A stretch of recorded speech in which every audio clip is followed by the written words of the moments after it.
That is a photo from right after, I think, my first ever swim race. 6 years old in this photo, and that's when I started swimming. That was when I started swimming for a team. I fell in love with swimming and the water at this age. I think you can see it from the smile on my face that I loved it right from the start. I just had no clue, no real ambition in the sport yet. I was just setting those really small goals to make it across the pool. I mean, I guess if I could go back, I would maybe tell that 6-year-old that anything's possible, that you can make it to the Olympics. And I think that's what I try to tell those 6-year-old, 7-year-old swimmers when I meet them, to dream big and that anything is possible.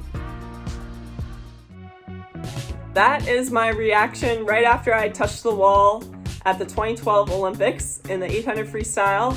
I won the gold medal, and I was only 15 years old then. I just couldn't believe that I was at the Olympics and I had won a gold medal. I was not the favorite in the race by any means. I was not expected by other people to win that race, but I dove in, I took the lead in the race, and I never looked back. And I think that was the really special thing, that I had this belief in myself that I could do it. I had visualized myself winning that race.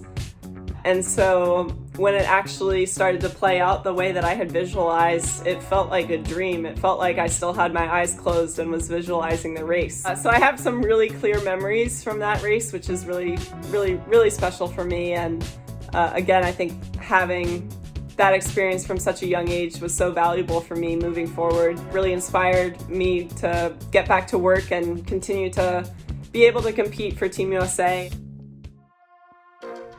That is a photo from, I think, after my sophomore year of competing at Stanford University for the college swim team. I had just won the College Women's Sports Award.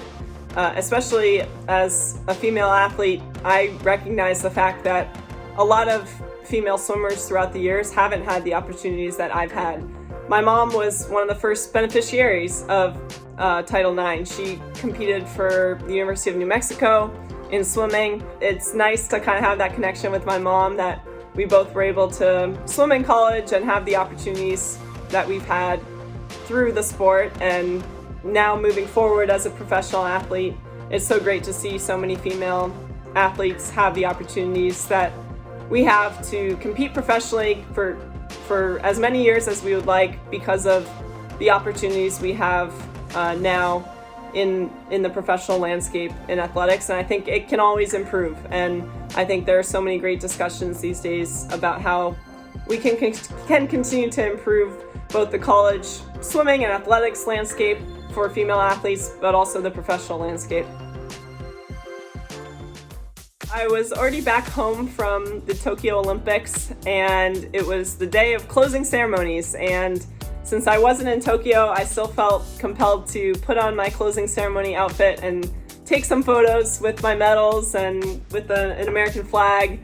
I think success can be defined in many ways. I think for me in swimming, success is enjoyment in the process and enjoyment in the daily work that it takes to achieve the end result. I think success is not just about the end result. It's about the process and the work and the lessons you learn along the way to achieve the end result.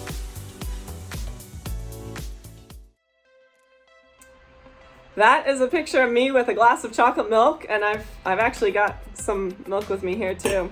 So since I was about 13 years old, I've been drinking chocolate milk right after practices and races, and I was told that it's just a really great way to get protein and carbs in right after a race or after practice. As I've grown as an athlete, I've really learned the value of recovery, and that my performance isn't just dependent upon what I'm doing in the pool or what I'm doing in the gym. It's also everything I'm doing outside of the pool. I think it comes back to just building confidence through hard work. And I know that I'll be physically ready if I put in all of the hard work in training, but I'll also be mentally ready, because I think it's really important to feel the most confident you can feel behind the blocks. And I just try to do all the little things right so that mentally I feel really ready to attack each race and get at it.